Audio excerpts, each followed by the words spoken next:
Sejam bem-vindos à nossa aula. Hoje nós iremos trabalhar duas sessões referente ao nosso livro didático. Nós trabalharemos a sessão 1 da unidade 3, Fitoterapia na Política Nacional de Saúde, e a sessão 1 da unidade 2, Desenvolvimento, Pesquisa e Desenvolvimento de Fitoterápicos, Processos Relacionados. Quero lembrar-lhes que a nossa disciplina ela tem um componente online de importância que diz respeito à leitura dos capítulos do livro e à realização das atividades no ambiente virtual de aprendizagem. Então, não deixem ocorrer o acúmulo de conteúdo. Toda a unidade 1 nós encerramos na aula de hoje e a gente já começa a sessão 1 da unidade 2. Então, daqui 2 aulas, a gente encerra o conteúdo da primeira avaliação oficial. Não deixem também de realizar a atividade diagnóstica e atividade de aprendizagem da disciplina de vocês. Então, acessando a disciplina de fitoterapia,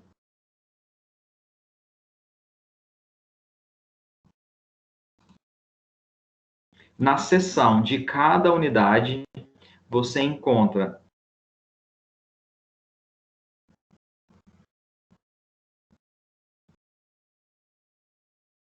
três questões objetivas que aparecem como atividade diagnóstica, 3 outras questões objetivas que aparecem no tópico pós-aula como atividade de aprendizagem, e quando está na seção 3, você ainda tem mais 5 questões como uma forma de revisão da unidade com mais 5 questões objetivas. Você tem 2 tentativas e é validada a pontuação referente ao seu maior número de acertos, tá? Hoje a plataforma está um pouco instável, por isso que nós estamos tendo aula aqui pela forma como ocorria no semestre anterior, com o compartilhamento do link, não é pelo calendário de aulas ao vivo, não é pelo Ava Teams. E por isso eu não conseguia fazer a postagem para vocês de um link muito importante, mas eu quero que vocês acessem a partir de amanhã, tá? Dia 15 de setembro. Vai estar disponível aqui na seção 3 da unidade 2.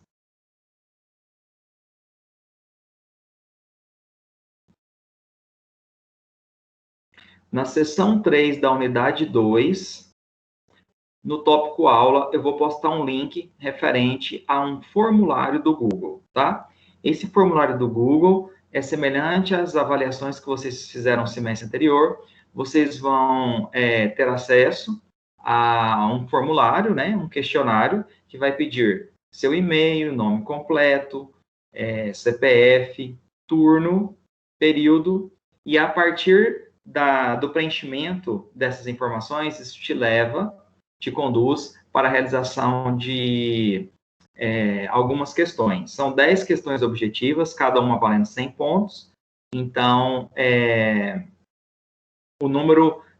essas questões valem, né, no total 1.000 pontos, porque cada acerto equivale a 100 pontos, e essa nota é referente a atividades de sala de aula de primeiro bimestre, tá? Ainda não é avaliação, mas aqueles 1.000 pontos de atividade de sala de aula são essas 10 questões, que vão ser disponibilizadas por um link, e são 10 questões objetivas, com uma alternativa correta, e você só tem uma tentativa, tá? Amanhã vocês já podem acessar aqui, dia 15 de setembro, e ela fica disponível, né, essas questões, o link até o dia 28 de setembro, que é quando ele fecha para fazer o lançamento da pontuação referente a essas atividades, para na semana do dia 5 ocorrer a avaliação.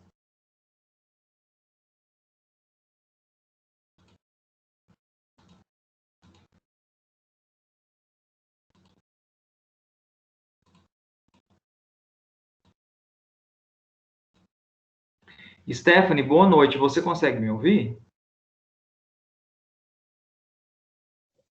Boa noite, consigo sim, professor. Foi comunicado para vocês que o acesso pelo Ava Teams lá, por calendário de aulas ao vivo, está com uma instabilidade, que hoje era para acessar via link? Não. Ninguém falou nada, não. Não, aí você acessou esse link aqui por quê? Porque não estava dando certo lá, e eu pensei que poderia estar acontecendo isso.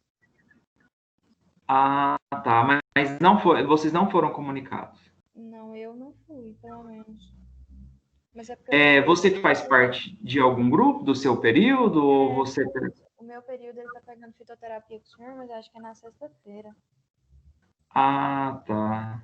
Mas aí Porque senão eu ia pedir para você avisar. Mas, assim, apesar de estar tendo essa habilidade, o fato da aula ser por aqui, eu consigo já na hora fazer o download da gravação da aula, e aí eu já posso, e aí quem não conseguiu entrar pode assistir pela gravação, tá bom? tá bom. Fala para mim, por favor, se está tendo o compartilhamento da tela. Abriu os slides aí para você? Abriu sim. Ah, tá. Bom, como só você está na sala, tendo qualquer dúvida, é só você me chamar, tá bom? Certinho.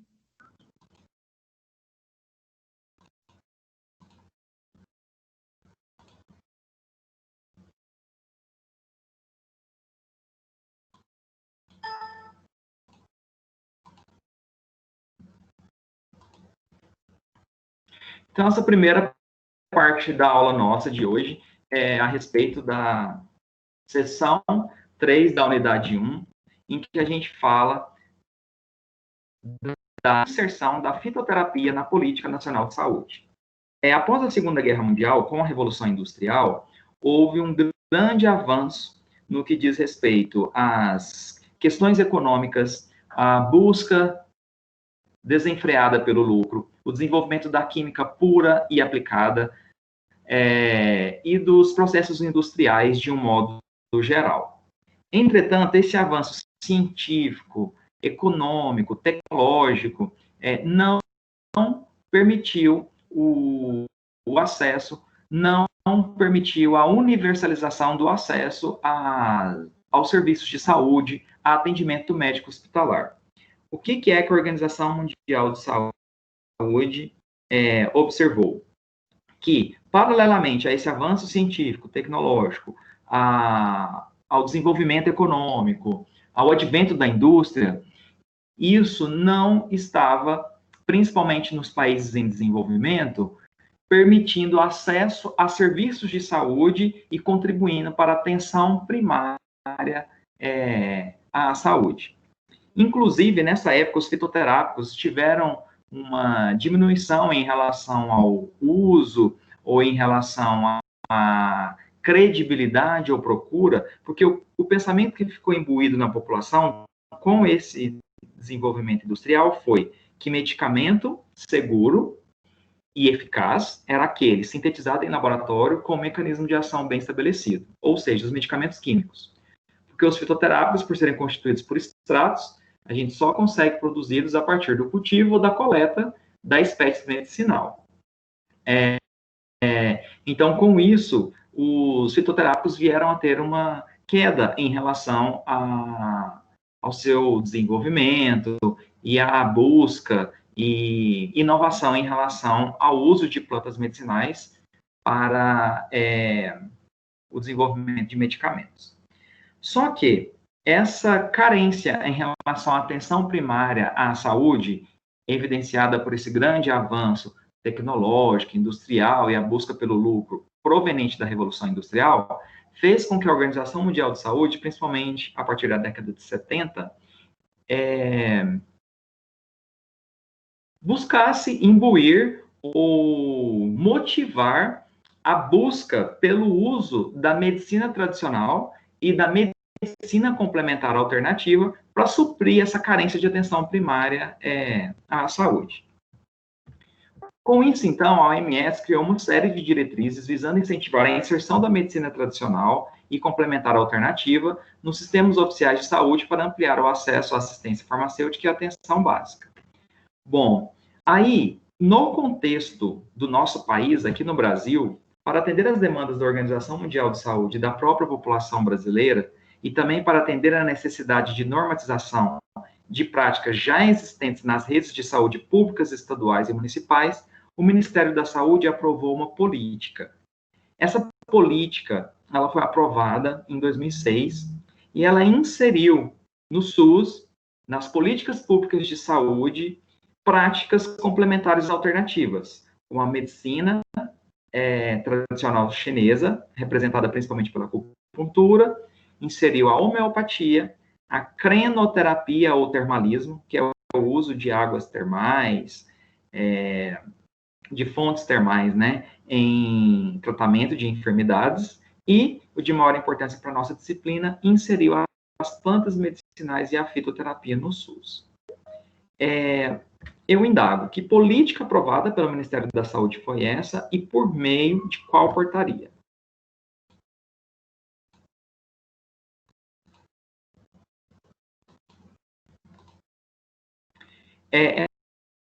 Essa política, pessoal, como eu disse para vocês, ela foi incorporada, né, ela foi criada, aprovada pelo Ministério da Saúde em 2006. Então, que política aprovada pelo Ministério da Saúde foi essa e por meio de qual portaria? Então, foi a Política Nacional de Práticas Integrativas Complementares, conhecida pela sigla PNPIC. Política Nacional de Práticas Integrativas e Complementares. E por meio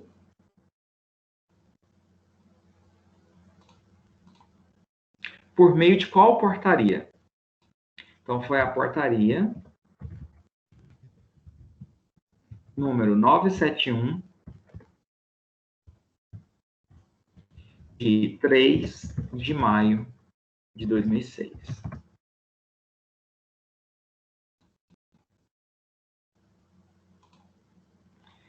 Essa portaria, eu tenho ela aqui,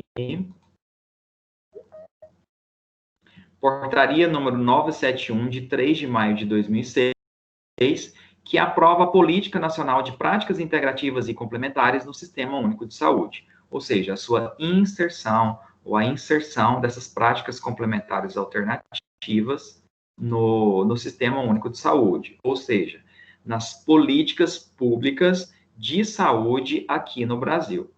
Então, essa portaria, se vocês quiserem aprofundar a respeito do embasamento, né, de quais as práticas complementares alternativas foram incorporadas no Sistema Único de Saúde, é só colocar o número dela, mês e ano, que sai o PDF no Google, tá? E aí, como eu havia dito no início, essa portaria inseriu a medicina tradicional chinesa, representada pela acupuntura. Tem-se uma introdução, né, a respeito das políticas, a respeito das práticas integrativas. Oi? O link da aula pelo AVA não tá entrando, não. Consegui entrar pelo link que a menina mandou no grupo. Tô aguardando entrar pelo AVA e nada.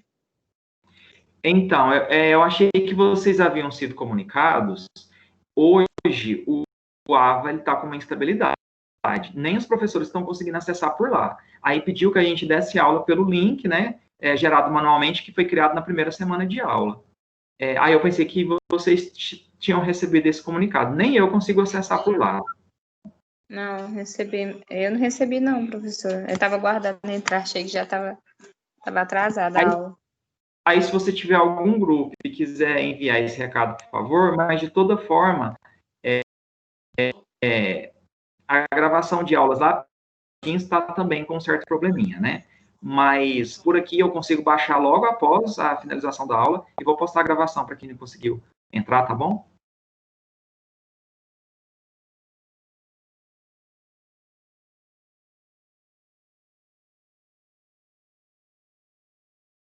Então, pessoal, a Política Nacional de Práticas Integrativas e Complementares inseriu a medicina tradicional chinesa, apresentada pela acupuntura no SUS, a homeopatia, as plantas medicinais e fitoterápicos, que é o de maior relevância para a nossa disciplina, e ainda a crenoterapia ou termalismo, relacionado ao uso das águas, né, termais no tratamento de enfermidades, tá? Então, essa aqui é a portaria número 971, que aprova a Política Nacional de Práticas Integrativas e Complementares no Sistema Único de Saúde.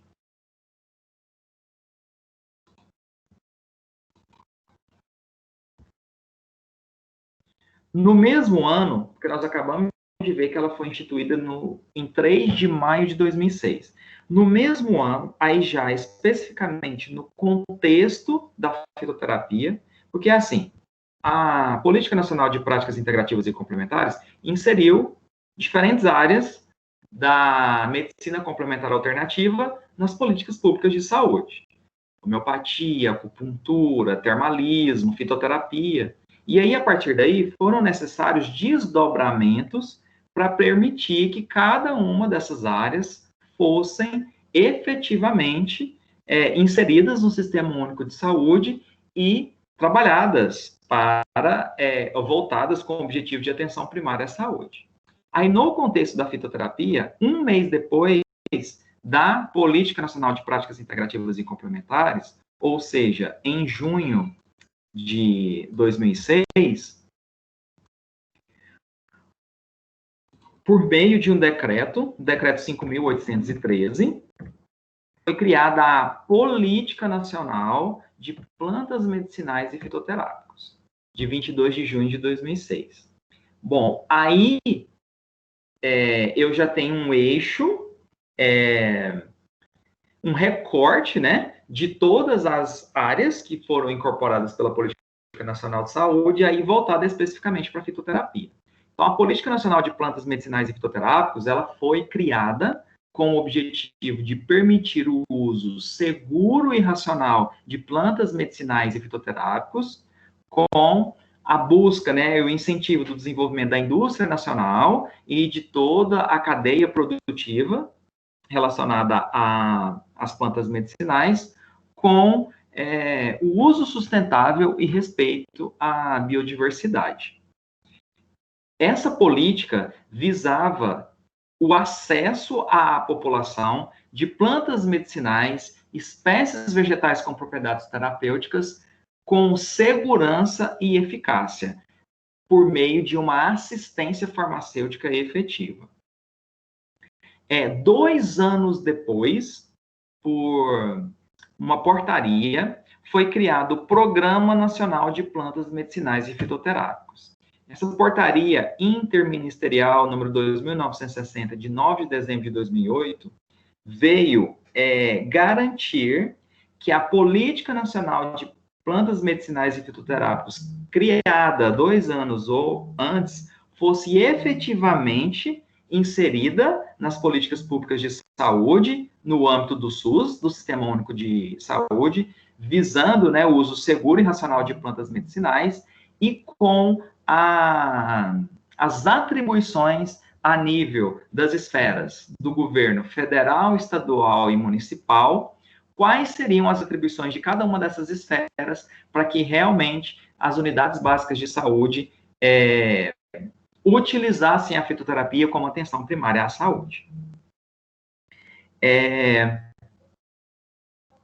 2 anos depois desse Programa Nacional de Plantas Medicinais e Fitoterápicos, e, na verdade, 4 anos depois da Política Nacional de Práticas Integrativas e Complementares. Então, vejam vocês que mesmo a aprovação de uma determinada política, são ainda necessários vários desdobramentos, outras portarias, outras políticas, para que ela efetivamente saia do papel e que realmente esteja implementada nas unidades básicas de saúde, né? E isso nós estamos apenas discutindo no contexto da fitoterapia. Então, a portaria 971, de 3 de maio de 2006, incorporou a Política Nacional de Práticas Integrativas e Complementares no Sistema Único de Saúde do Brasil.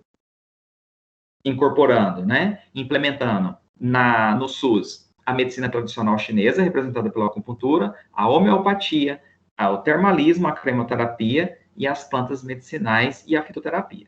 Aí, 1 mês depois, mais no mesmo ano, foi criada a Política Nacional de Plantas Medicinais e Fitoterápicos, que visava o uso seguro e racional de plantas medicinais, com incentivo ao desenvolvimento da indústria nacional, de toda a cadeia produtiva dessas espécies medicinais e com respeito sustentável à biodiversidade.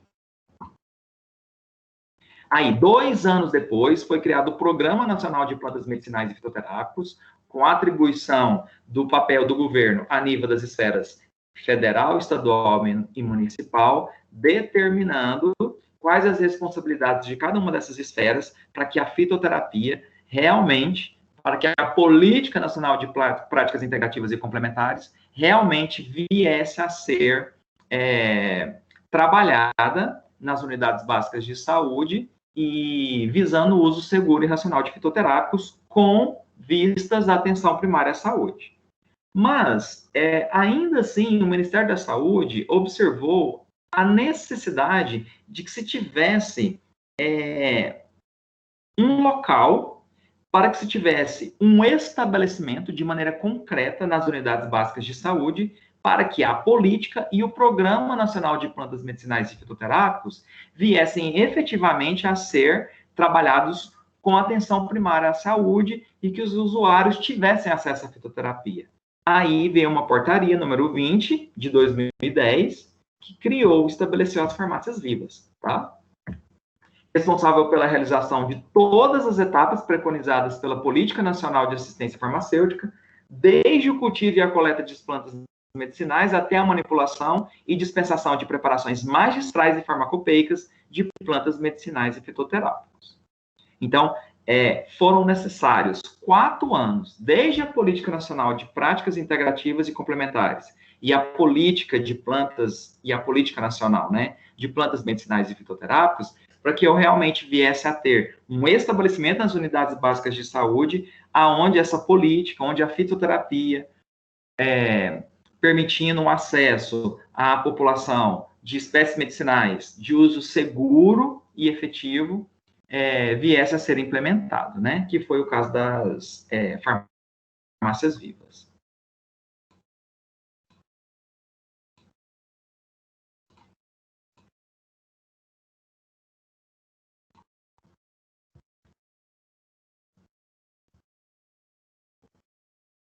Pessoal, só um minutinho, que tem um grupo de alunos aqui no celular pedindo link, porque nós estamos hoje aí com acesso pelo link manual, né? Uma vez que o canal de aulas ao vivo, o Ava Teams está com habilidade hoje. Então, só um minutinho, por favor.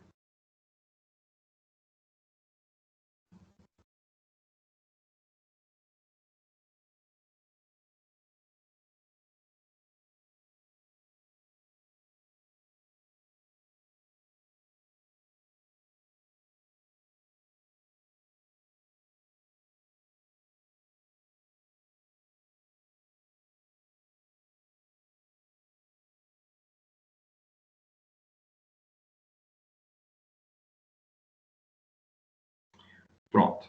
Bom, esses diagramas aqui, pessoal, eles foram tirados do livro de vocês. Quando vocês forem fazer a leitura lá na seção 3 da unidade 1, eles vão estar dessa maneira aqui, tá? Esquemas para obtenção e dispensação da planta medicinal nas formas frescas e de droga vegetal. Bom, as espécies vegetais medicinais podem ser utilizadas de 2 maneiras. Ou a planta fresca, in natura, no ambiente natural de ocorrência dela, ou essa planta fresca, in natura, após processos de coleta e secagem, ela passa a ser chamada de droga vegetal. Então, a droga vegetal é a planta medicinal após processos de coleta e secagem. E, às vezes, é necessária a estabilização, né?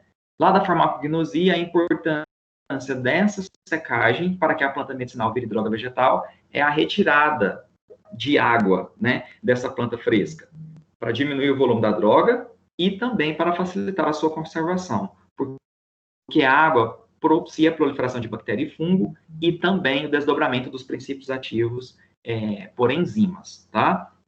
O que é preconizado na farmacopeia é que o teor de umidade da droga fique entre 8% e 14% para que eu tenha uma efetiva conservação da droga, tá certo?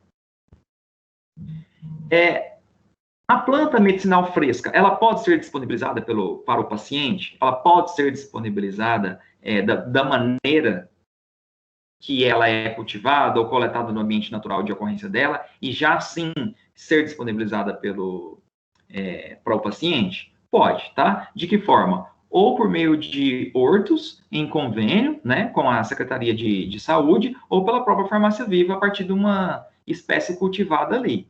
Agora, para que o paciente tenha acesso a essa planta medicinal fresca, eu necessito, a partir desses hortos ou da farmácia viva, gerar mudas para que seja distribuído aos usuários e nos quintais de casa, no ambiente doméstico mesmo, ele tem acesso a essa espécie medicinal de maneira fresca, in natura, que é a planta medicinal, né? Logicamente, todas elas a partir de espécies que sejam isentas de prescrição, tá? Agora, essa planta medicinal fresca, ela também pode ser dispensada pela farmácia viva ou nas unidades básicas de saúde por meio de prescrição, quando essa espécie medicinal necessitar de prescrição médica para ser dispensada, com orientações e assistência farmacêutica, né, para o uso seguro e racional dessa planta medicinal. Agora, na forma de droga vegetal, eu posso produzir essa droga na própria farmácia viva. Então, na farmácia viva, sob o acompanhamento do farmacêutico, a planta medicinal fresca cultivada, ela pode ser coletada e submetida ao processo de secagem para obtenção da droga vegetal. Essa secagem pode ser natural, ao sol, à sombra, ou pode ser artificial, com aquecimento, estufa, câmara com circulação forçada de ar.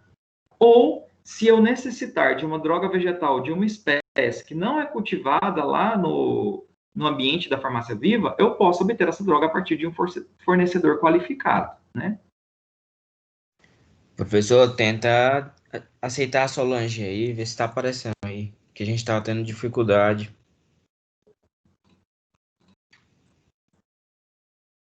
Ela não aparece aqui, solicitação dela para entrar não, tá, Alexandre? Porque a hora que tem um aluno até emite um som aqui. Aí a hora que ela pedir aqui, eu vou e permito a admissão dela, tá?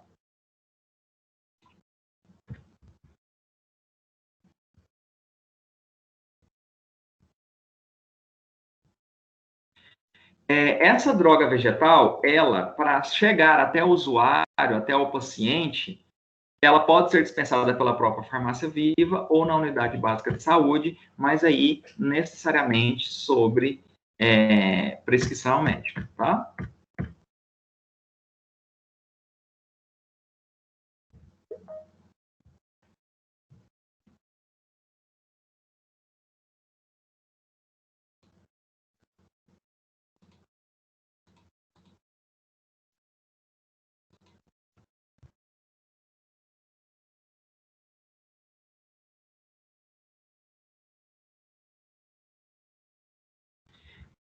Esquemas para obtenção e dispensação da planta medicinal nas formas de fitoterápico manipulado e industrializado. Então, pelas farmácias vivas, eu posso disponibilizar um fitoterápico manipulado na própria farmácia, né, a partir de uma prescrição individualizada, que é a prescrição magistral, ou até mesmo oficinal, né, a partir de uma formulação farmacopeica, ou pode ainda, na farmácia viva, ser dispensado um fitoterápico industrializado, que obrigatoriamente foi obtido, né, produzido por alguma indústria farmacêutica. O fitoterápico manipulado, ele pode ser todo o processo de obtenção, manipulação, produção dele, ocorrer na farmácia viva. Então, se eu tiver a espécie medicinal com a qual eu quero produzir esse fitoterápico manipulado, e ele ali, e aquela espécie é ali cultivada, ela pode ser coletada, passar por processo de secagem, estabilização, e depois disso eu produzo um extrato, e aí vai depender do tipo de extrato que eu quero, se é um extrato fluido, aquoso, alcoólico ou seco, né? E a partir dessa forma farmacêutica intermediária, eu disponibilizar a forma farmacêutica final, né, de dispensação daquele fitoterápico. Agora, geralmente, se for a partir de uma espécie ao qual eu não tenho o cultivo dela na farmácia viva, eu preciso obter de um fornecedor qualificado, ou de uma farmácia de manipulação que tenha convênio com a Secretaria de Saúde, né? E aí, na farmácia viva, ou na unidade básica de saúde, esse fitoterápico manipulado vai chegar até o usuário, até o paciente, por meio de prescrição. O fitoterápico industrializado, obrigatoriamente, produzido pela indústria farmacêutica, disponibilizado em suas embalagens originais, seja um medicamento fitoterápico ou um produto tradicional fitoterápico, né, ele não tem como ser produzido na farmácia viva. Obrigatoriamente, ele é industrializado. Mas a farmácia viva pode adquirir esse fitoterápico industrializado, né? E aí, a partir da aquisição dele, ele ser dispensado nessa farmácia viva ou na unidade básica de saúde, a partir de prescrição médica, e então chegar, né, até o paciente, até o usuário.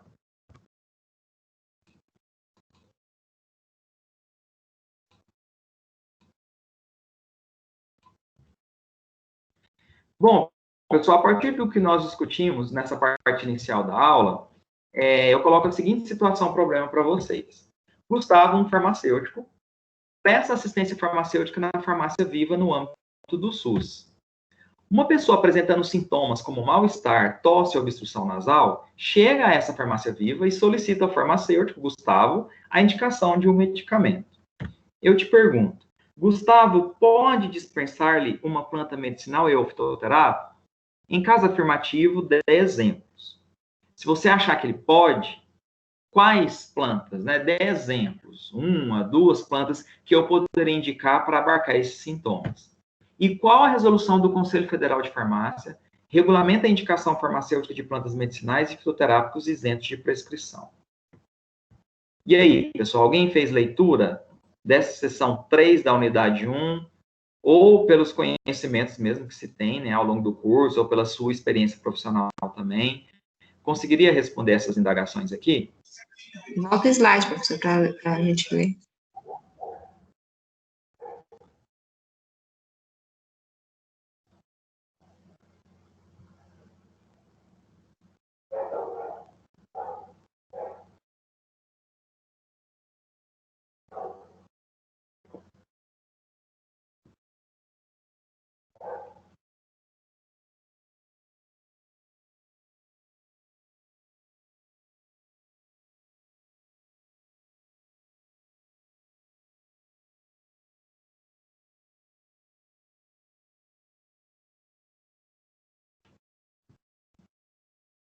E aí, pessoal, alguém saberia responder?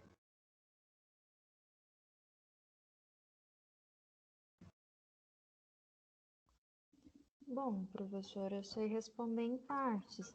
Eu sei que o farmacêutico ele vai poder prescrever ali um chazinho, alguma coisa, né, para obstrução nasal. Essa pessoa está com gripe, né? São sintomas de gripe, acredito eu. Mas eu não sei, assim, dar exemplos e nem sei qual que é a resolução desse CPF. Provavelmente é um quadro de gripe ou resfriado comum, né? E você disse que ela poderia dispensar um chá, por exemplo, né? Algo que viesse a abarcar esses sintomas aí, utilizando um chá. Mas esse chá seria utilizado a partir de uma espécie medicinal, e qualquer espécie medicinal que fosse indicada para tratar esses sintomas, eu poderia dispensar, ou eu teria que... Professor, Não, vamos indicar o xarope, não?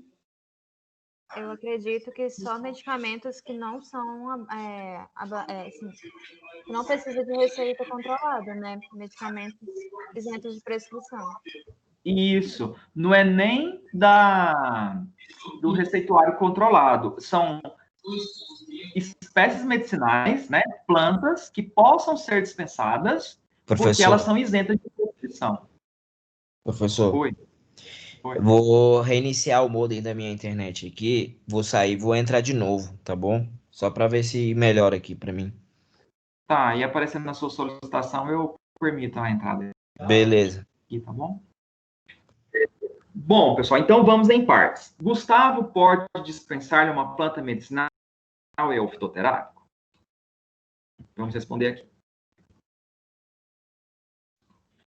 Mediante a solicitação do paciente e dos sintomas relatados,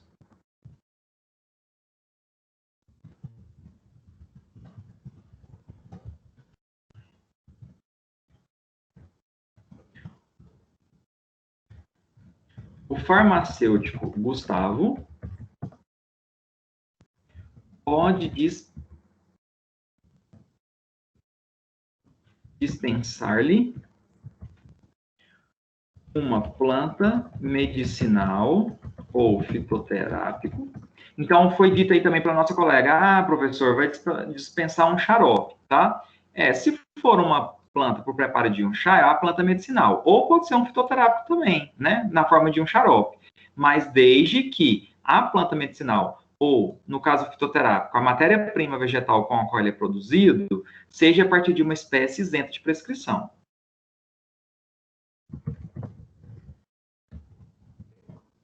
Certo. Mas aí agora a minha pergunta. Como que eu vou saber qual planta, qual espécie vegetal, né, que é dotada de atividade terapêutica, ela é uma espécie medicinal, como que ela pode ser ou não dispensada sob prescrição médica ou sem prescrição médica? Qual referência ou qual material ou compêndio eu vou consultar para conseguir verificar isso?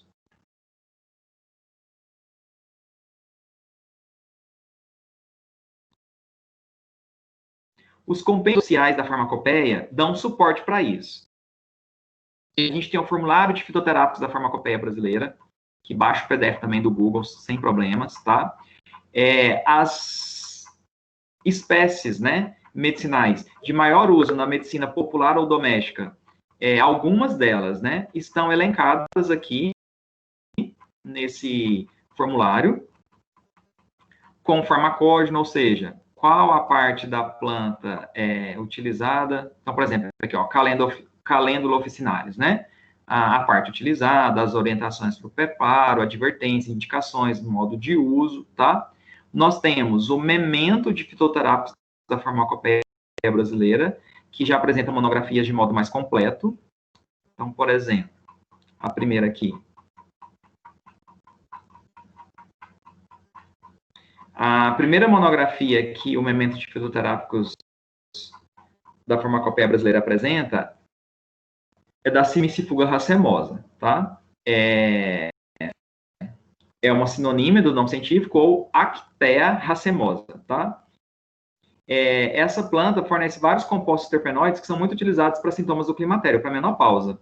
Tem até uma apresentação comercial com ela, né? Que é o Aplause. Mas vejam vocês aqui, ó, fitoterápico somente sob prescrição médica. Então, isso aqui, se uma mulher chegasse com sintomas da menopausa, fogastos, né, não poderia ser dispensado se a farmácia viva tivesse, pelo farmacêutico, sem uma prescrição médica. Agora, por exemplo, a castanha da Índia, a Aesculus hipocastano, né, que tem uma ação tônica venosa, diminui a fragilidade dos vasos, aumenta a resistência capilar. A parte utilizada, indicações, e aqui, na prescrição, ele é isento de prescrição médica. Então, esse poderia ser dispensado por um farmacêutico sem a necessidade da prescrição, tá?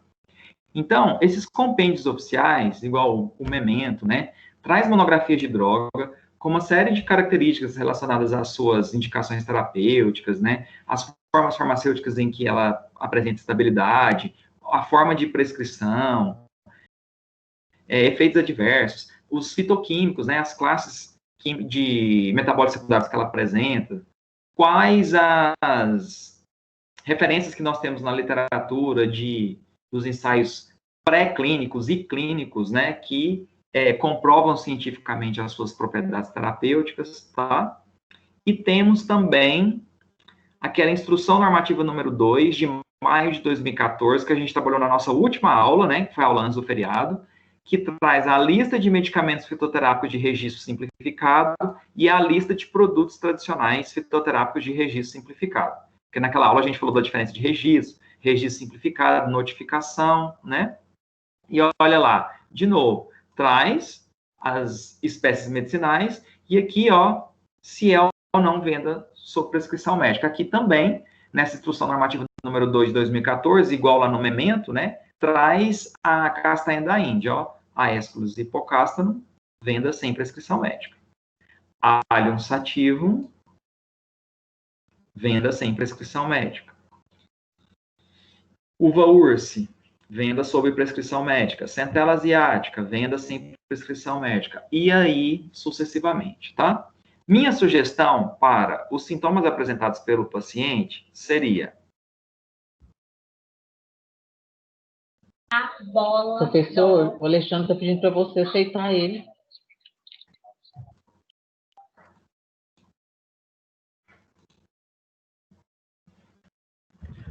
Poderia ser dispensado casca de Salix alba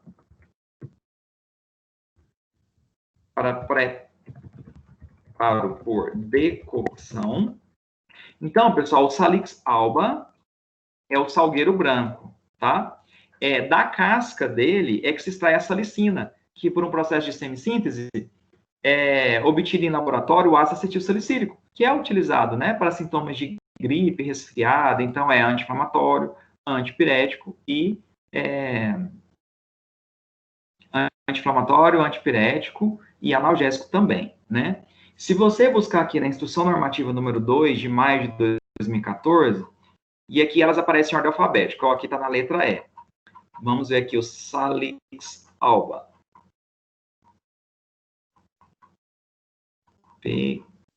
Professor, no caso, Salix alba é o princípio ativo do AS?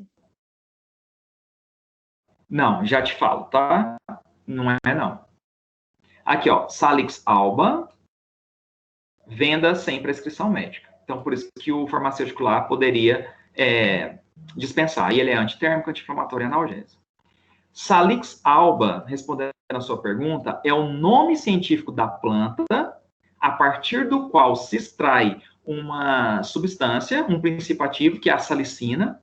Aí essa salicina tem que passar por um processo de semissíntese em laboratório para produzir ácido acetilsalicílico. Porque a salicina, ela tem uma excelente ação anti-inflamatória, mas ela é muito irritante para a mucosa gástrica. Então, eu agrupo ou insiro, essa é a área de estudo da química farmacêutica, um grupamento acetil, eu diminuo um pouco a atividade anti-inflamatória, mas a droga se torna mais tolerável. Ela torna menos irritante para a mucosa gástrica. Porque a salicina por si só, em poucas dosagens, ela pode, em poucas dosagens, em pouco tempo de uso, causar sangramento na mucosa estomacal, tá? É a mesma coisa da escopolamina no Buscopan. É extraído da planta, Datura stramonium. Só que no Buscopan você tem N-butilbrometo de escopolamina, porque você insere alguns grupamentos para diminuir algum efeito colateral indesejado, melhorar a afinidade ao receptor. Salix alba é o nome científico, que é a espécie medicinal, a partir do qual se extrai salicina, que é a partir da qual, por um processo de semissíntese, se obtém o ácido acetilsalicílico, tá? Entendi. Professor, então no caso... Como é caro... Então, Pode no perguntar. caso, seria melhor tomar o AS do que a própria planta, porque ela é irritante da mucosa gástrica? O seu áudio não está muito nítido para mim. Você pode repetir, por favor? No caso, seria preferível tomar o AS ao invés da própria planta, porque ela é irritante da mucosa gástrica? Ele seria preferência nesse caso? Ah, sim. No caso do preparo de um chá, a quantidade de salicina que se ingere, porque aí a água, né, devido à temperatura, vai extrair essa substância, ela não vai ter irritabilidade para a mucosa gástrica, não, tá? A nível, assim, que venha trazer algum risco, só se for um uso muito contínuo. Aqui, no caso, é o seguinte, se a gente pegasse a salicina e isolasse ela para ser disponibilizada na forma de um comprimido ou de uma cápsula, por exemplo. Aí, sim, ela isolada, ela teria um efeito bem mais proeminente. Agora, a concentração na planta medicinal, por vezes, é muito difícil dar um efeito colateral ou uma intoxicação considerável, tá? Agora, se for extrair a salicina para disponibilizar na forma de um medicamento químico, aí tem que ser na forma de ácido acetilsalicílico, porque senão realmente fica muito tóxico, tá? Entendi, obrigada. Por nada. Pessoal, e como é casca, o indicado para o preparo do chá é decocção e não infusão. Infusão é verter a água fervente sobre a droga. No caso de flores, folhas, órgãos de consistência mais delicada. Órgãos de consistência mais rígida, mais lenhosos, tá? Igual casca, raiz, caule. O indicado é deixar a água em contato com a droga simultaneamente, ou seja, juntos em ebulição, tá? Não é levar a água ao ponto de fervura e depois verter sobre a droga. Isso geralmente é para folha e flor. Aqui eu estou usando casca, tá? E uma outra indicação que poderia ser utilizada aqui seria uma tintura de alho para ser utilizada diluindo em água.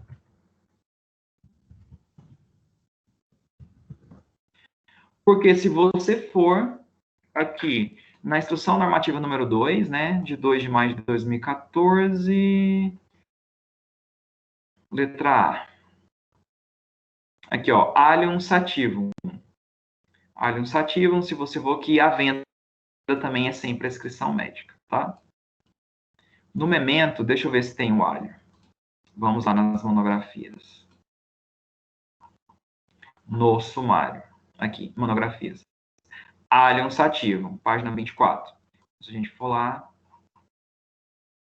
aqui. Prescrição. Fitoterápico isento de prescrição, o Allium sativum. Então, todos esses, né, que vierem isento de prescrição, e aí você pode consultar o memento de fitoterápicos, a instrução normativa número 2 de maio de 2014, que aprova, né, os medicamentos fitoterápicos e produtos tradicionais fitoterápicos de registro simplificado, listas no site da Anvisa, tá? Se você digita lá na busca e procura no site fitoterápicos isentos de prescrição, aí sai também essas listas. Então, você tem que usar isso como consulta, tá?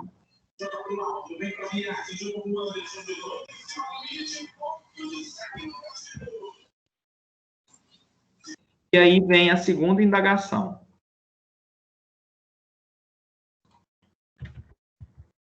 Qual resolução do Conselho Federal de Farmácia regulamenta a indicação farmacêutica de plantas medicinais e fitoterápicos isentos de prescrição? Então, é a resolução número 546, de 21 de julho de 2011. É esta resolução aqui, pessoal.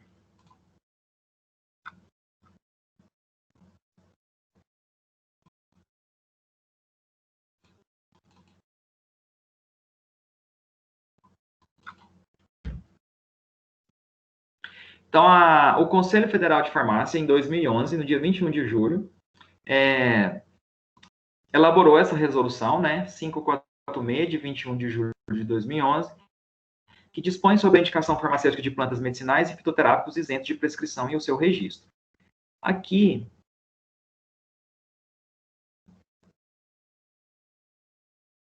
no artigo 2º, quando o usuário paciente, por iniciativa própria e devido à fácil acessibilidade, solicitar indicação. Foi justamente o que aconteceu aqui.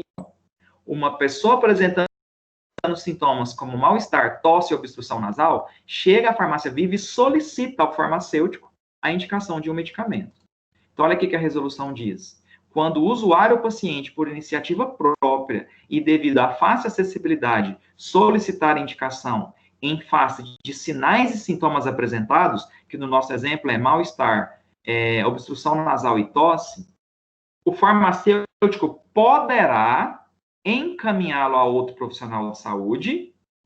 Então, o farmacêutico meio receoso, verificou que o paciente faz uso de outros medicamentos, ou é um paciente polimedicamentado, faz uso de diferentes medicamentos, tem comorbidades associadas, é hipertenso, tem diabetes, aí ele pode, mesmo sabendo de espécies medicinais isentas de prescrição que poderiam abarcar aqueles sintomas, achar melhor encaminhá-lo para um especialista, para um médico, tá? Ou, se ele verificar que são apenas aqueles sintomas, que se trata de um quadro leve, que não tem nada grave, paciente mais jovem, não tem comorbidades associadas, não tem obesidade, né? então ele pode dispensar-lhe uma planta medicinal e ou fitoterápico isento de prescrição. E para ver quais as espécies isentas de prescrição, eu sugiro aquelas referências, né? Que inclusive eu vou até pôr aqui, ó.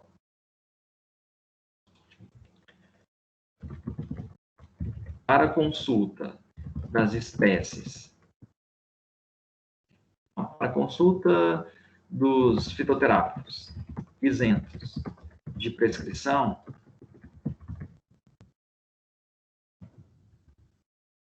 pode-se recorrer ao memento de fitoterápicos da Farmacopeia Brasileira, a instrução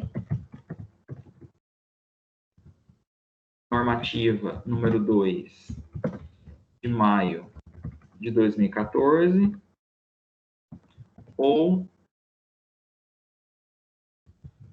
relação fitoterápicos isentos de prescrição em listas no site da Anvisa.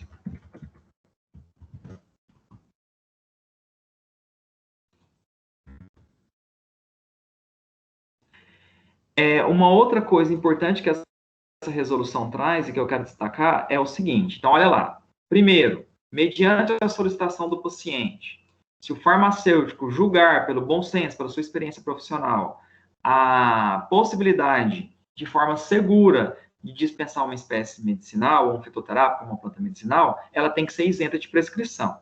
Basta só isso, professor? Não. Esse farmacêutico tem que ter cursado a disciplina de fitoterapia com carga horária de no mínimo 60 horas. A disciplina de vocês tem 80 horas, tá? E se o farmacêutico nem tiver, por exemplo, eu não tive fitoterapia na minha grade do meu curso de farmácia, na época só tinha farmagnosia. Fitoterapia tem sido recentemente incorporada, tá? Aí ele tem que ter pelo menos uma especialização na área, para que ele possa fazer essa dispensação. E além disso, ainda tem um outro requisito. O farmacêutico precisará preencher essa ficha que vem como anexo na resolução. Os dados da farmácia viva, né, lá do estabelecimento, identificação do paciente, registro do serviço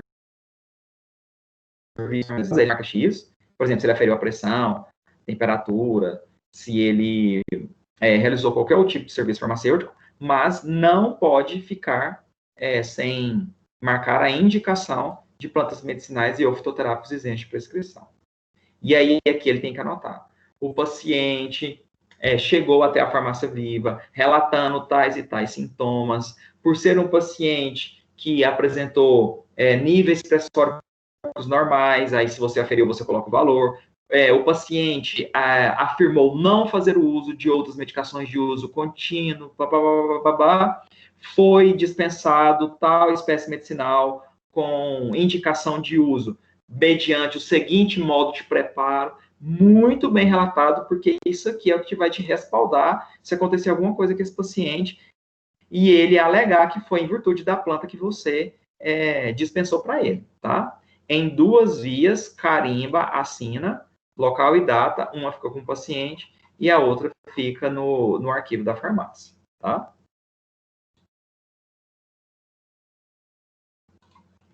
Então, pessoal, essa seria a resposta da nossa situação problema, mediante o que foi sugerido aí para vocês, tá? Se alguém tiver alguma dúvida, pode perguntar. Copiar, professor? Deixa um pouquinho.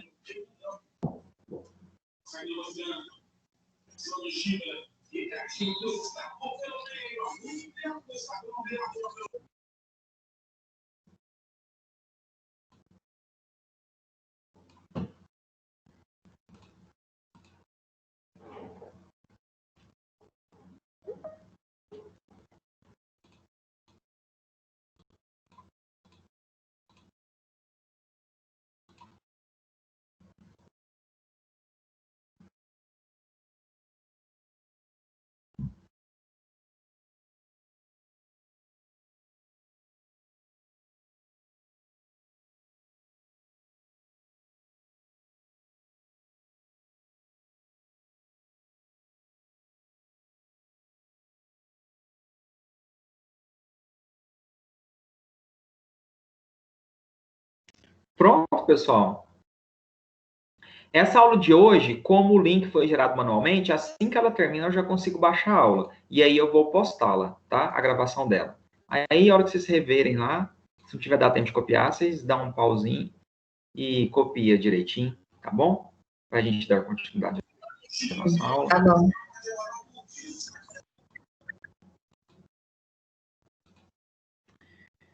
Bom, Professor, pessoal, a segunda só uma coisa parte com o link aula. mesmo, tá? Com o link do site. O calendário de aulas ao vivo, o Ava Teams, hoje não está funcionando, tá? Foi passado para nós professores, por isso que pediu para a gente dar a aula pelo link manual gerado na primeira semana, e aí eu achei que eventualmente teria comunicado os alunos também, assim, de alguma forma. Ah, tá. Não, porque eu tava desde de 6h40, mais ou menos, tentando entrar. Diz que amanhã vai estar... Normal. A plataforma está passando por alguns ajustes, principalmente porque as aulas gravadas não estão subindo, né? Todas as aulas ministradas pelo professor lá por aquele caminho, que aquele é o caminho certo lá, o calendário de aulas ao vivo, é para ficar lá em minhas aulas gravadas. E aí a sobrecarga, o volume de aulas, elas não estão subindo ainda. Então eles estão organizando isso para que fique lá direitinho a gravação dessas aulas para vocês. Beleza.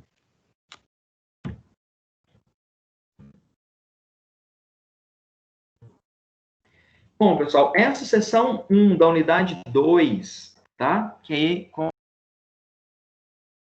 aquela... A gente encerrou a unidade 1. Essa primeira sessão da unidade 2, ao fazer a leitura lá do livro, vocês vão ver que ela fala a respeito do desenvolvimento de fitoterápicos. As etapas que envolvem o desenvolvimento de um fitoterápico, desde a seleção da planta a ser utilizada na produção desse medicamento, né, até a obtenção da petição do seu registro e disponibilização dele pela indústria farmacêutica, tá?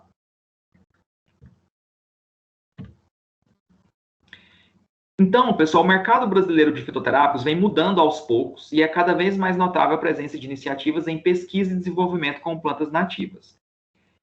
Depois de 1945, com a Revolução Industrial, houve uma busca pelo lucro, né, um avanço tecnológico e econômico, o advento industrial, que imbuiu na população a premissa de que um medicamento seguro é aquele sintetizado em laboratório com mecanismo de ação bem estabelecido. Na verdade, os medicamentos químicos, né, eles realmente têm o seu mecanismo de ação elucidado de uma forma muito mais precisa, porque ali eu lido com moléculas isoladas, então, descrever esse mecanismo de ação por ligação a um receptor, por ele exercer ação agonista, antagonista, ou seja, o que for, é bem mais simples do que de um fitoterápico, que a gente não tem substâncias isoladas, a gente já comentou isso aqui em aulas anteriores, a gente tem um fitocomplexo, que é uma gama de diferentes tipos de substâncias. Então, aquele extrato vai ter alguns alcaloides, ele pode ter tanina, ele pode ter algum óleo essencial, ele pode ter uma molécula terpênica, ele pode ter uma cumarina, né? E aí, para você elucidar o mecanismo de ação dele de forma precisa, todos os alvos moleculares em que cada uma dessas moléculas vão se unir e elucidar esse mecanismo de ação, torna-se mais complexo, né? Esse pensamento sobre a segurança e a maior efetividade do medicamento químico prevaleceu até mais ou menos o final do século XX, mas ali nos últimos anos do século XX veio a Revolução Verde, né, com aquela premissa de que produto natural não faz mal, com uma volta aos fitoterápicos, apesar de, como farmacêutico, nós sabemos que não é assim, né, que os fitoterápicos não são totalmente isentos de prescrição, e o fato de ser advindo de um produto natural não significa que ele não tenha riscos, mas ele está, sim, associado a uma menor ocorrência de efeitos colaterais, de intoxicação, né, e aí essa busca por produtos naturais, ela passou a ter maior credibilidade e tem perdurado, né, e tem sido crescente a busca a partir de produtos naturais até os dias de hoje, tá? No Brasil, apesar de nosso país deter 20% da biodiversidade de todo o nosso planeta, infelizmente, por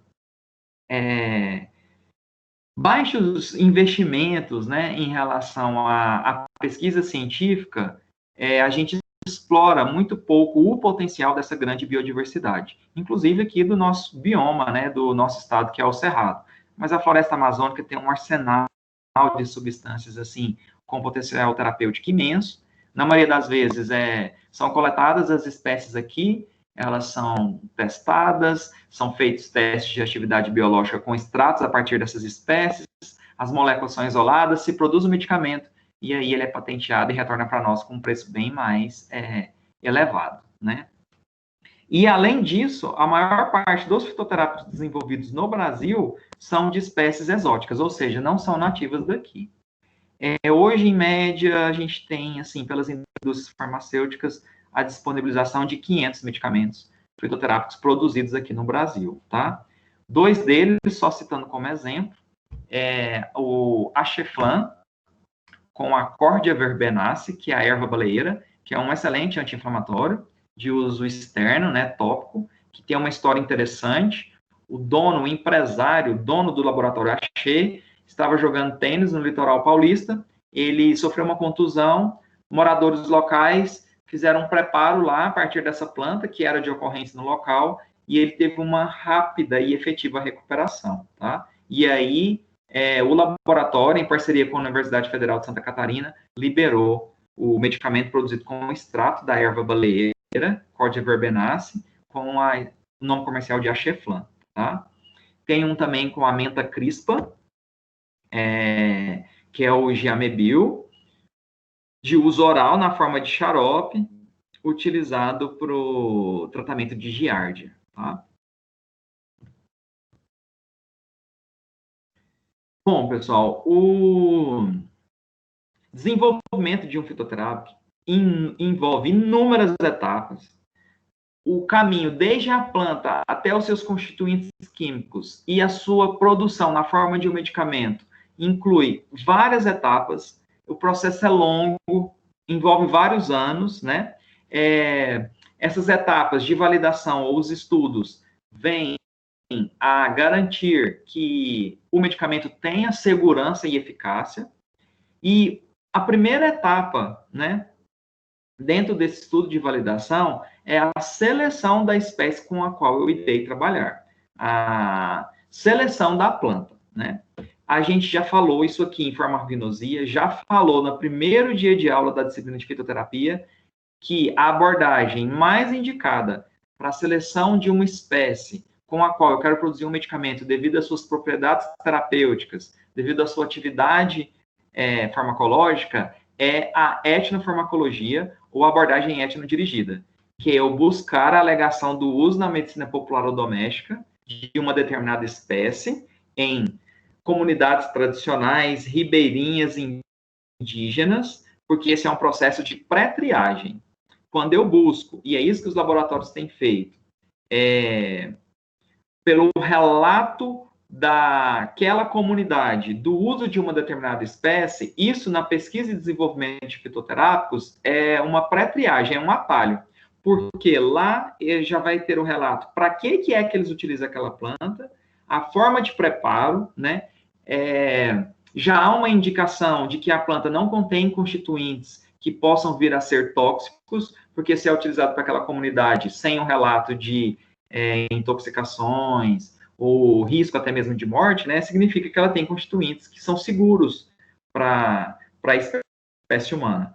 Agora, pensa, você partir do estudo de uma planta que você não tem conhecimento sobre ela, você não faz a mínima ideia em qual sistema fisiológico do organismo ela pode atuar. Então, a etnofarmacologia, ela é uma pré-triagem, né? Você partir de forma aleatória na natureza, que é a forma randômica ou randomizada, isso te traz uma chance de insucesso. A probabilidade de se encontrar uma substância com potencial terapêutico é muito baixa.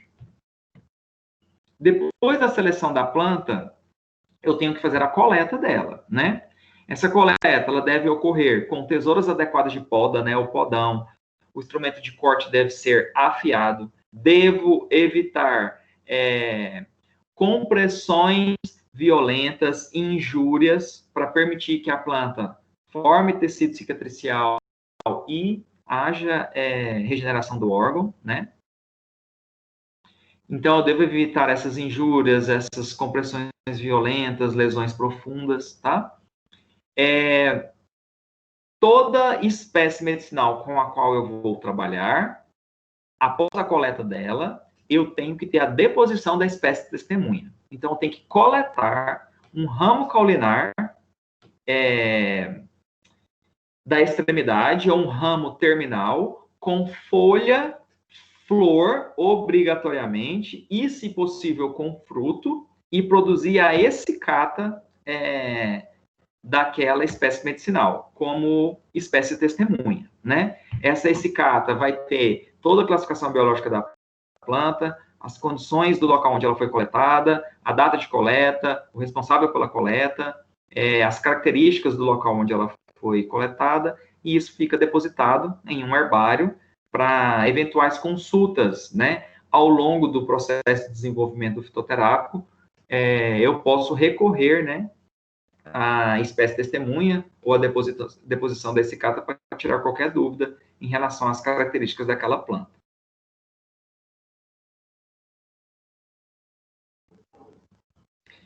Depois disso, vem os estudos botânicos. Então, o ideal é buscar um biólogo especialista em classificação biológica de plantas, então, um botânico sistemata, né, taxonomista, para identificar a espécie, família botânica, gênero ao qual aquela planta pertence, para eu fazer uma busca na literatura e saber se já há ou não estudos sobre aquela planta, e se já há estudos, quais ainda não foram realizados em relação a ela, né?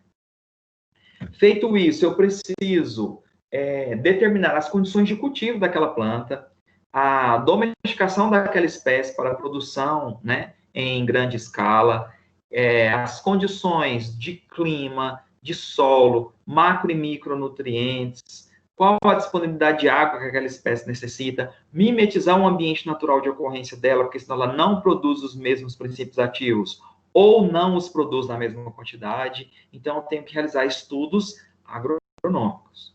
Então, a engenharia agronômica é que fica responsável, né? Por isso que é um processo multiprofissional, não envolve apenas farmacêuticos, tá?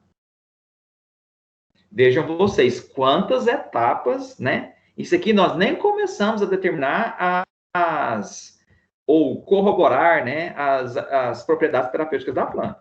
Isso aqui nós estamos ainda só qual espécie eu vou trabalhar, depois eu coleto, faço a deposição da espécie testemunha em um herbário na forma de essicata, venho com a identificação botânica da planta e as suas condições de cultivo.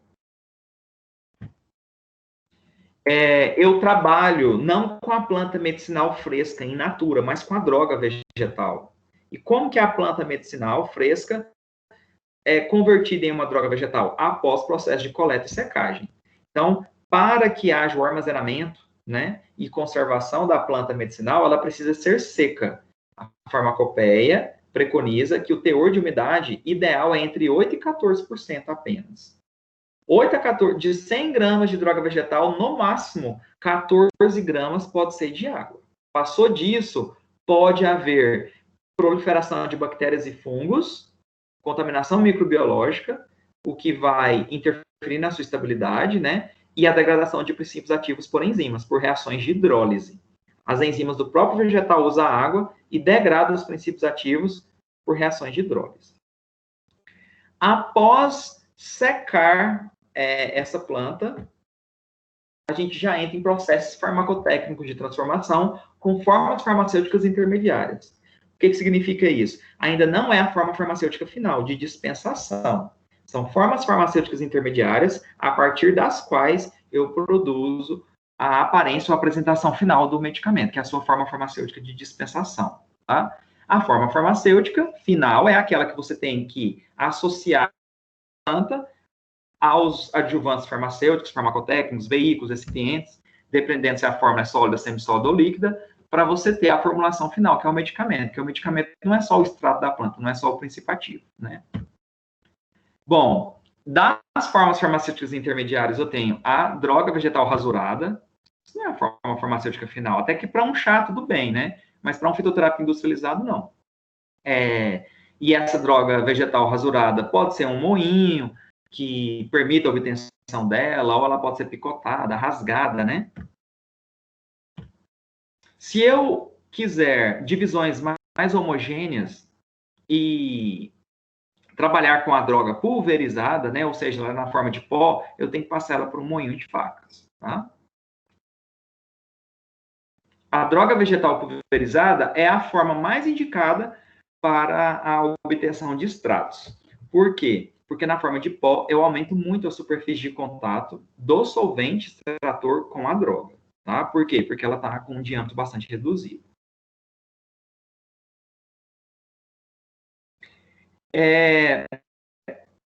Há uma forma de processo extrativo, né, considerada forma farmacêutica intermediária, obtida utilizando-se a água como solvente, que são chamados extratos aquosos. Eu tenho dois tipos de extrato aquoso, o infuso e o decocto.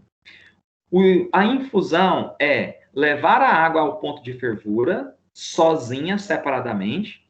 Quando ela atingir o ponto de ebulição, eu verter a água fervente sobre a droga. Eu abafo o sistema, deixo em infusão, né, para favorecer a solubilização dos princípios ativos. Então, isso é um extrato aquoso, porque ele foi obtido utilizando a água como solvente.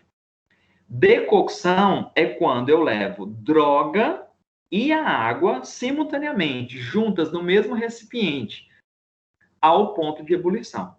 Infusão é mais indicada para órgãos de consistência delicada, como folha, flor, e o decocto para órgãos de natureza mais lenhosa, mais rígida, igual casca, raiz, caule, semente. Há ainda um outro tipo de extrato, então vejam vocês, o extrato aquoso é obtido utilizando-se a água como solvente. Pode ser infuso ou decocto. Infuso é um extrato aquoso, é obtido a partir da versão, verter a água fervente sobre a droga. Decocção é um extrato aquoso utilizando a água, em que eu vou deixar a água, o solvente e a droga simultaneamente, ao mesmo tempo, chegarem ao ponto de ebulição. Um outro tipo de extrato que eu tenho é a tintura. Só que a tintura é um extrato alcoólico. Obrigatoriamente, eu utilizo álcool e não apenas água como solvente extrator, tá? Geralmente, as tinturas são produzidas a 20%, ou seja, contendo 20% da droga vegetal, tá? Geralmente, é água e álcool a 70% ou 80%. Quando eu evaporo o solvente do extrato aquoso, ou até mesmo do extrato alcoólico, que são as tinturas, tá? Para concentrar esse extrato, porque se eu provoco a evaporação do solvente, eu estou concentrando no extrato. E se essa evaporação ocorre até a proporção de 1:1, tá? Ou seja, uma parte da droga para uma parte do solvente, se eu tiver 50 gramas de droga, eu tenho 50 ml do solvente naquele extrato, aí eu tenho o que eu chamo de extrato fluido. As tinturas e os extratos fluidos, apesar de serem consideradas formas farmacêuticas intermediárias, elas também podem ser formas farmacêuticas de dispensação, tá? Tem tintura de alho, tem tintura de arnica e tem extratos fluidos também, como forma farmacêutica final, tá? Mas essa tintura pode ser incorporada num xarope, por exemplo, podem ser incorporadas em formas farmacêuticas de uso externo, pomada, creme, gel.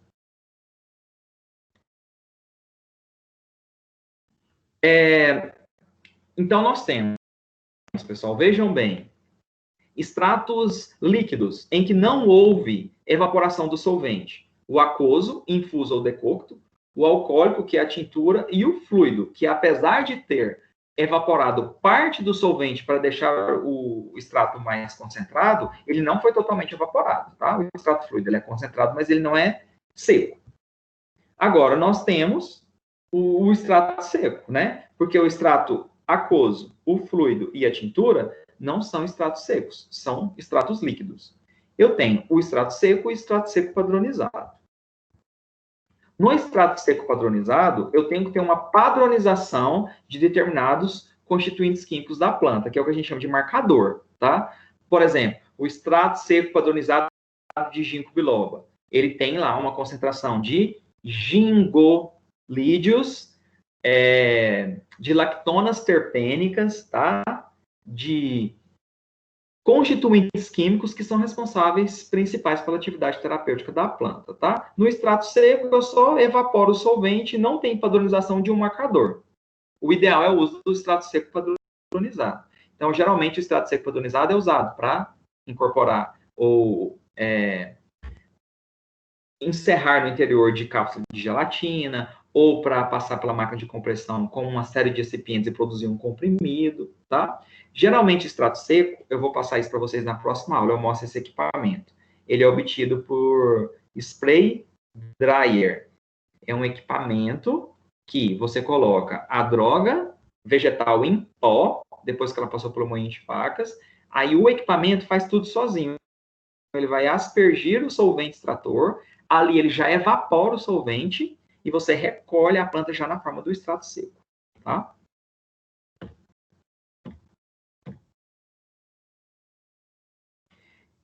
Uma outra parte muito importante dentro dos estudos de validação, ou seja, que determinam segurança e eficácia do fitoterápico, são os estudos fitoquímicos, tá? Nesses estudos fitoquímicos, e isso foi objeto de estudo da disciplina de farmacognosia, eu não sei se vocês se lembram, a gente tem a prospecção fitoquímica, em que a gente pesquisa as classes de metabólitos secundários presentes na planta.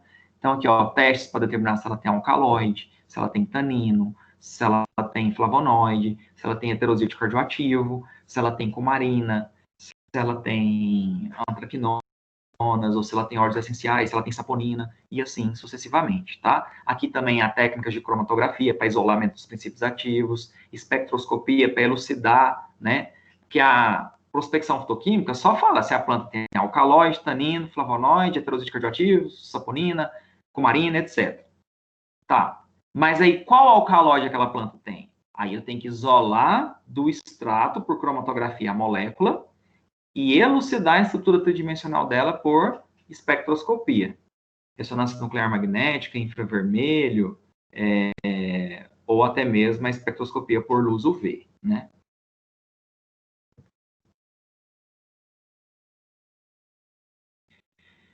Bom, pessoal, depois de realizados os estudos fitoquímicos, eu vou fazer os testes de comprovação científica da atividade biológica do extrato obtido a partir daquela planta. Então, nós vimos que a abordagem mais utilizada para o desenvolvimento de fitoterápicos por laboratórios é a etnofarmacológica. Eu ir lá na comunidade indígena de uma determinada região da Amazônia, né, ou alguma comunidade tradicional, ribeirinha, ou seja qual for, e buscar a alegação do uso daquela comunidade na medicina doméstica de uma determinada espécie. Aí, para que isso seja aceito cientificamente, tem que haver uma comprovação. Então, aí vem os testes de atividade biológica, tá? Esses testes podem ser realizados in vitro e depois, obrigatoriamente, in vivo, para mimetizar o comportamento daquele extrato num organismo vivo, tá? E aí, eu vou fazer esse teste de atividade biológica baseado no que aquela comunidade me diz que usa aquela planta. Então, eu vou testar atividade antioxidante, ou antidiarreica, ou anti-inflamatória, tá? Antiviral, ou seja, qual propriedade seja que eu queira pesquisar. A alegação do uso na medicina popular ou doméstica de uma determinada espécie, isso é senso comum. E senso comum não é reconhecido pela ciência. Então, esse conhecimento pode ser aproveitado pela ciência. De que forma? Eu tenho que ter um método científico e eu tenho duas hipóteses. Ou realmente a planta trata aquela atividade, ou não. E aí, eu vou ter que ter um método científico que vai comprovar, corroborar a propriedade medicinal da planta, ou vai negar, vai reputar aquela propriedade medicinal, tá? Isso é diferente do dogma, da crença, da tradição, da religião. Por isso que a ciência se separou da igreja, porque a igreja trabalha com dogma. O que é dogma? Verdade incontestável. O que é uma verdade incontestável? Foi dito algo e aquilo tem que ser aceito porque é assim. Isso é uma verdade incontestável. Na ciência, há o relato determinada molécula, né, obtida a partir de um produto natural, de determinada planta medicinal, tem atividade anti-inflamatória. Tudo bem, mas eu vou ter que ter um método científico que comprove essa atividade. Se não comprovar, a hipótese é negada e não há comprovação científica daquela propriedade terapêutica, tá? Aí, nós, depois das formas farmacêuticas intermediárias, né, nós vamos para a etapa farmacêutica, com o desenvolvimento farmacotécnico da forma farmacêutica final ou de dispensação, tá? Então, o pó, ou até mesmo a droga rasurada, né, ela pode ser disponibilizada em saquinhos ou papel alumínio, na forma de sachês e envelopes farmacêuticos. Ou eu posso encerrar aquele extrato seco ou extrato seco padronizado no interior de um invólucro de gelatina, água e açúcar, que é a cápsula.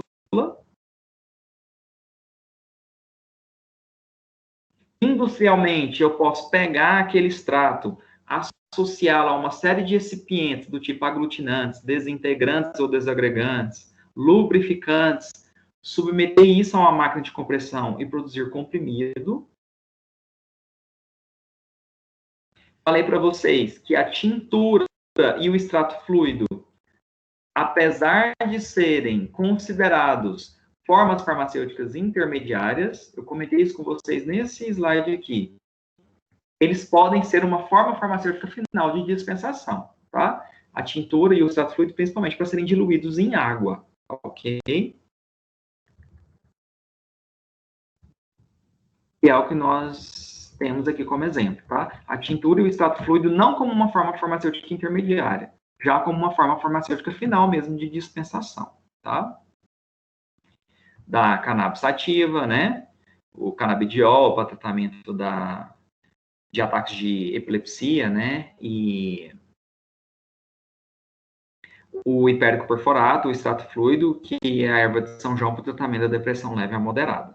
Todos eles têm que ser diluídos em água para ser utilizado.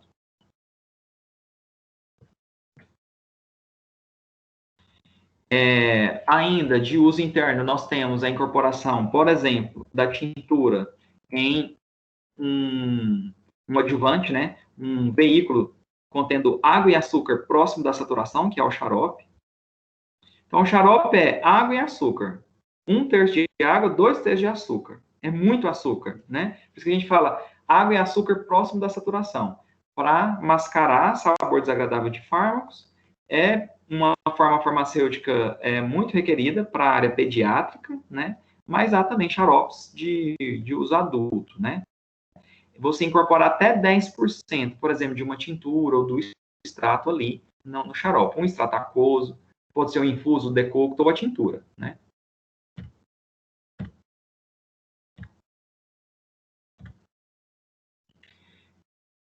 Como forma farmacêutica final de dispensação, a gente ainda tem as de uso externo, tá? Como as semissólidas ou plásticas. Então, há pomadas fitoterápicas, cremes fitoterápicos, géis fitoterápicos.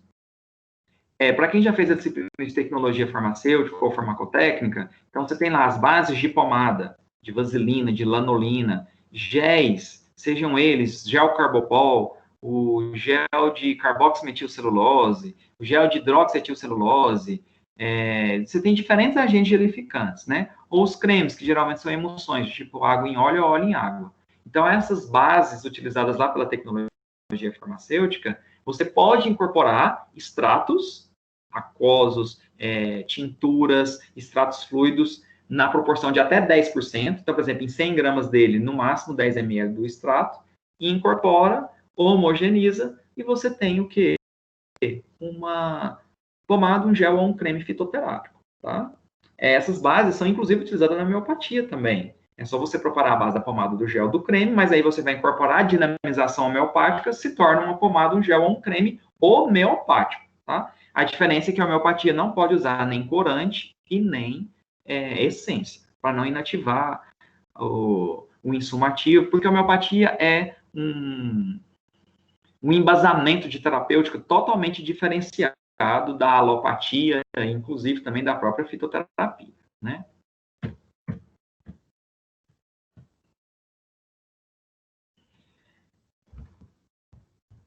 Depois da etapa farmacêutica de dispensação final, né? Esse medicamento, o produto final propriamente dito, vai passar por testes pré-clínicos e clínicos. Ou seja, pré-clínicos em cobaias, né? Em animais que não sejam humanos, aprovados, né? Nessa etapa, para que eu possa ter uma ideia do risco de toxicidade, né, daquele determinado extrato daquela planta, ele é aprovado por testes clínicos, que são de fase 1, 2, 3 e 4, né? Apesar de terem constituição genética diferente, né, a espécie humana dentre outras espécies animais, inclusive entre os próprios, na própria espécie, pode haver essas diferenças em relação à farmacogenômica, que a gente chama. Mas o fato de não ter sido tóxico para alguma cobaia ou algum animal já é um bom indício, né, de que provavelmente aquela planta não vai ter toxicidade para seres humanos, tá? Nos ensaios clínicos de fase 1, eu faço com um pequeno número de voluntários sadios, administrando o medicamento para que eu colete dados relacionados à farmacodinâmica e farmacocinética do medicamento, e para verificar possíveis efeitos colaterais ou efeitos adversos, que são efeitos colaterais indesejados. Os ensaios clínicos de fase 2 é para um pequeno número de voluntários enfermos, com a doença a qual o medicamento pretende tratar, para ter dados farmacológicos e toxicológicos. Os ensaios clínicos de fase 3 eu já realizo com um número maior de indivíduos e vou administrar em ensaios clínicos duplo cego, medicamento e placebo. Por que duplo cego? Porque os pacientes que recebem medicamento e que recebem placebo, eles não sabem quem recebeu qual e nem quem administra, só o diretor do experimento. Por que isso é importante? Porque tem pessoas que, por próprio efeito placebo, psicologicamente, só por estar recebendo um comprimido, ou seja, que medicação na forma que ela apresentar, isso já contribui para que ela relate sintomas de melhora. E se não houver melhora estatisticamente significativa entre o medicamento e o placebo, ele não é aprovado, tá? E a última etapa, que são os ensaios clínicos de fase 4, todo aquele processo de acompanhamento do medicamento quando ele já está disponível no mercado, num grande número da população e de forma mais diversificada possível, né? E continua esse acompanhamento de farmacovigilância, tá? Bom, pessoal, então, nós vimos que a RDC responsável pelo registro do medicamento fitoterápico, que é a RDC número 26, de 13 de maio de 2014, a gente falou isso na nossa segunda aula, né? E depois de realizado todos, né, esses testes, todas essas etapas de validação, eu vou pedir o aval, né, mediante o órgão sanitário, que é a Anvisa, do registro daquele medicamento para que ele esteja disponível para a população, né? E aí, essa petição de registro, o que tem que ter no relatório técnico para que o registro seja liberado pela Anvisa? Os dados da matéria-prima vegetal, denominação comum brasileira, nome científico da planta medicinal, da espécie vegetal com a qual o medicamento vai ser produzido, tá? Suas características de cultivo, ou se ela é coletada de fonte nativa, o layout dos rótulos e bulas ou folheto informativo, todas as características relacionadas à informação ao paciente, informação aos profissionais de saúde, documentação referente aos locais de fabricação do laboratório em que ocorrerá a produção daquele medicamento fitoterápico, relatórios do estudo de estabilidade química, física, biológica, microbiológica, o relatório de produção com todas as etapas do processo de obtenção do extrato até a forma farmacêutica de dispensação daquele fitoterápico, todos os equipamentos que vão ser utilizados com os procedimentos padronizados para obtenção daquele fitoterápico, o relatório de controle de qualidade físico-químico, né? Para manter as características dos fitoquímicos e dos princípios ativos no extrato e o microbiológica da forma farmacêutica final, de que maneira ela vai manter essa estabilidade por um prazo de validade viável, né? O relatório de segurança e eficácia, efetividade, relacionados àqueles estudos, né?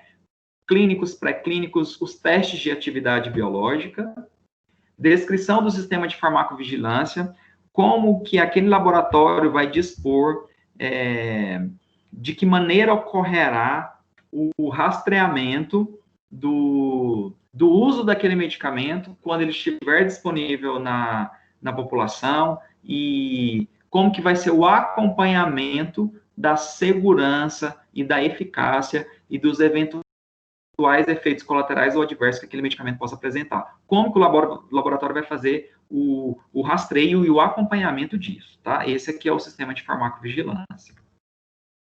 E o laudo de controle de qualidade de um lote do produto para cada um dos que irão realizar o fornecimento daquele fitoterápico em questão. Cada tópico desse, do item de relatório da petição de registro da RDC número 26 de 2014, que eu apenas citei aqui, cada um deles está explicado na seção 2 da unidade 1, tópico por tópico desses aqui. Leiam e qualquer dúvida que vocês tiverem na próxima aula, vocês podem me perguntar. Imagine vocês, pessoal, que uma indústria farmacêutica está desenvolvendo 2 novos fitoterápicos. Um medicamento fitoterápico chamado de Fulanol e um produto tradicional fitoterápico chamado Ciclanol. Eu já fiz essa diferença aqui para vocês, pessoal. Um medicamento fitoterápico é aquele que a planta medicinal ou derivado de droga vegetal com o qual ele é produzido, né, a sua segurança e a sua eficácia é determinado por testes pré-clínicos e clínicos. O produto tradicional fitoterápico é aquele que, o próprio nome está dizendo, ele já é tradicionalmente utilizado na medicina popular ou doméstica. Os dados de uso seguro e efetivo são obtidos a partir de registro na literatura de uso daquela espécie medicinal há mais de 30 anos, tá? O medicamento fitoterápico deve ser registrado obrigatoriamente, e se ele estiver naquela lista da Instrução Normativa número 2 de 2014, o registro pode ser simplificado. Agora, o Ciclanol, ele é passível de ser apenas notificado, e isso foi conteúdo da nossa segunda aula, que são vários detalhes, senão, se eu me ater a isso aqui, nós vamos perder muito tempo. Imaginem vocês o seguinte. O setor de desenvolvimento farmacotécnico precisa encontrar a forma farmacêutica final apropriada por Flunanol e por Ciclanol. Ambos serão de uso externo, então nenhum deles vai ser disponibilizado na forma de pomada, nem de creme, nem de gel, tá? E o Fulanol, a forma farmacêutica intermediária que eu tenho ele é o extrato seco. E a do Ciclanol é um extrato alcoólico, que é o que a gente chama de tintura.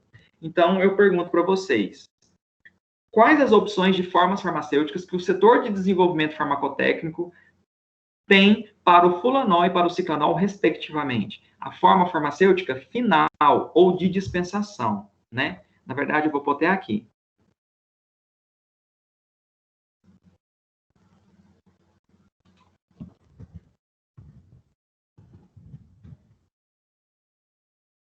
Quais as opções de formas farmacêuticas de dispensação que o setor de desenvolvimento farmacotécnico tem para Fulanol e o Ciclanol, respectivamente?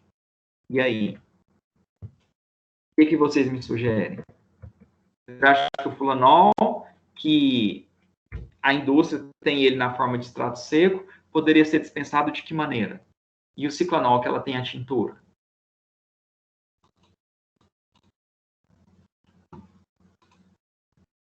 Extrato seco na forma de... Pode ser extrato como cápsula ou comprimido, professor?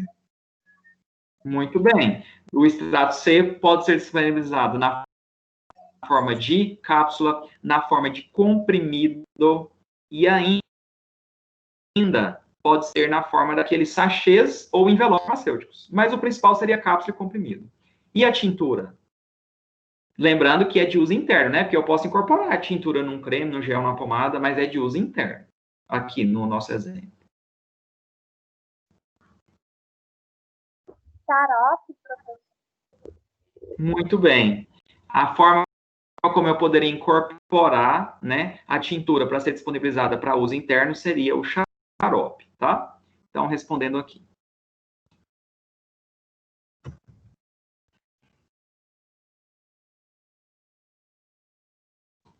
Então, o fulanol, eu tenho ele na forma de um extrato seco. A forma farmacêutica de dispensação poderia ser em envelopes, sachês ou envelopes farmacêuticos, cápsulas ou comprimidos.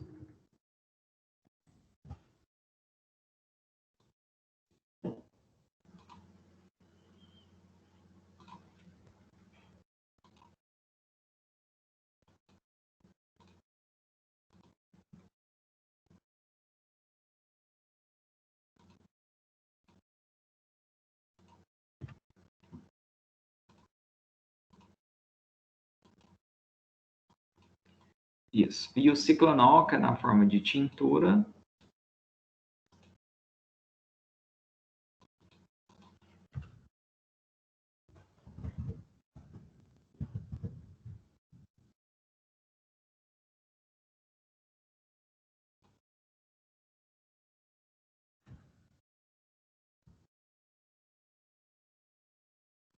Só que é alcoólico, tá? Tem álcool nela. A forma farmacêutica mais indicada seria o xarope.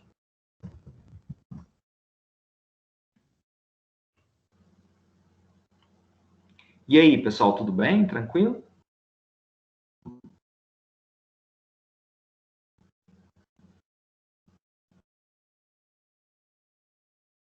Eu havia dito no início da aula, e muitos alunos ainda não haviam entrado, né? Porque teve essa questão lá do Ava Teams está instável, se tiver que entrar pelo link gerado manualmente. Essa disciplina é importantíssimo o acompanhamento dela pelo ambiente virtual de aprendizagem, pelo AVA.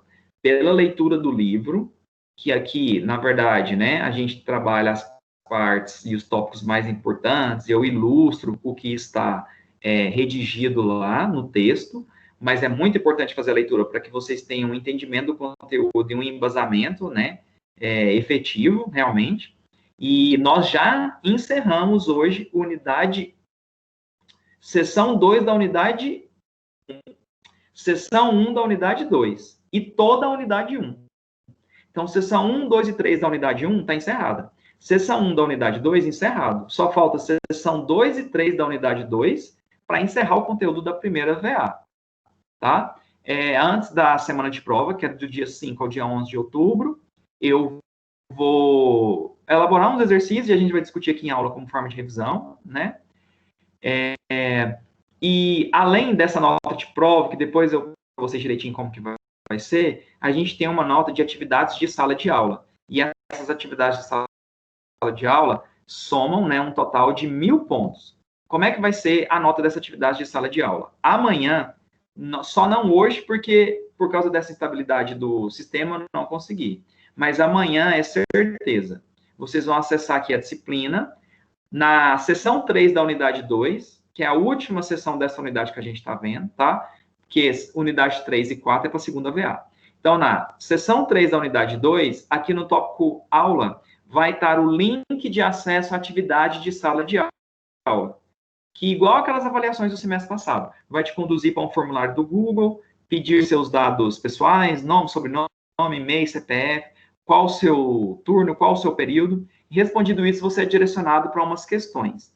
Vão ser 10 questões objetivas, só uma alternativa correta, valendo 100 pontos. Então, 10 questões de 100 pontos, o valor da atividade é de 1.000 pontos. Você só tem uma tentativa e ela abre amanhã, dia 15 de setembro, e fica disponibilizada até o dia 28 de setembro, tá? Isso não é avaliação, pessoal, isso é atividade de sala de aula que vale 1.000 pontos, tá bom? Aí depois vai vir a avaliação, e aí eu explico para vocês como que essa avaliação vai ser disponibilizada. Então, divulguem para os colegas. Amanhã, se vocês entrarem aqui nessa sessão 3 da unidade 2, já vai estar esse link para vocês fazerem esse trabalho, tá? E o conteúdo dele é em relação a essas aulas aí, essas sessões que a gente já viu da unidade 1 e 2, tá bom? Alguém tem alguma dúvida, quer fazer algum comentário? Gravação dessa aula, terminando aqui, eu já baixo ela e posto aqui, ó. Essa aula vai estar postada na sessão 1 da unidade 2, tá? A gravação dela.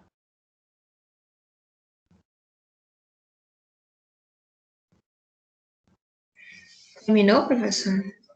Professor, Vou tá colocar dando umas travadas, será que é aqui? Ou é aí? no tópico aula da sessão 1 da unidade 2. Tava travando? Vocês não viram nada do que eu disse? Ouvi, professor. Ouviu? Você não ouviu não, Alexandre? Deu uma travadona aqui, não sei se foi aqui ou se foi aí. A hora que eu estava explicando sobre a atividade, sala de aula? Da onde vai colocar aí a atividade? A atividade eu vou pôr na sessão 3 da unidade 2. Sessão 3 da unidade 2. Agora, essa gravação dessa aula de hoje na sessão 1 da unidade 2. Tá? Beleza, aí, semana que vem, obrigado. porque aí, semana que vem, ainda vai ter mais uma semana para fazer essa atividade. Eu vou deixar 2 semanas abertas para não ter problema em relação a imprevisto e que dê tempo de todo mundo fazer, tá bom? Beleza. Então, obrigado, pessoal. Fiquem com Deus. Até a aula da Boa semana noite. que vem. Obrigado, professor. Boa noite.